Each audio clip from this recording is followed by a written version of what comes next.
只听讲台南将军号音乐节宣传记者会会请来男子团体 Phoenix， 所以大批歌迷提早5、6点钟就来到现场。记者会一到 ，Phoenix 嘛直接用卖力的舞蹈来回报歌迷热情。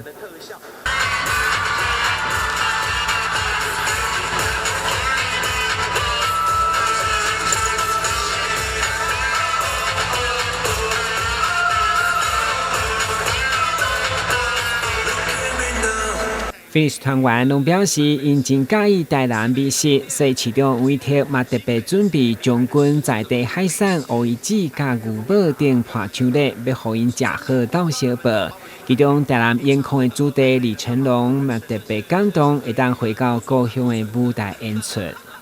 其实很少有机会可以在这么大的活动上表演，尤其又是在我家，就是我老家，所以觉得非常的荣幸。谢谢台南。配合现场辛苦的粉丝近距离甲偶像互动，其中嘛传了团员到大家卡做会之上，将气氛炸到上高调。1、2、3，好 ，Phoenix 赞不赞？现场除了 Phoenix 的超人气以外，7月22、23两天的将军号，也有4万发长达6分钟的宴会组织，包括蔡健雅、告五人等歌手，甲14组的乐团轮流演出。14组超人气演唱组合将军渔港火热开唱。到2023将军吼，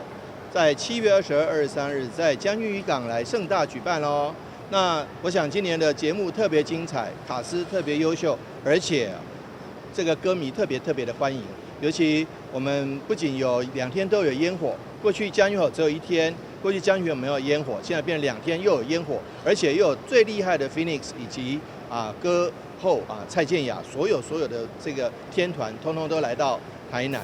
市府举办盛大记者会，主持人笑讲，市长会当加入男子团体担任1天的成员，欢乐气氛毛市长当场加码2组贵宾区的票券，互现场歌迷抽奖，除了互歌迷欢喜甲，嘛要呈现一档比一档精彩将军号。台南新闻军集采访报道。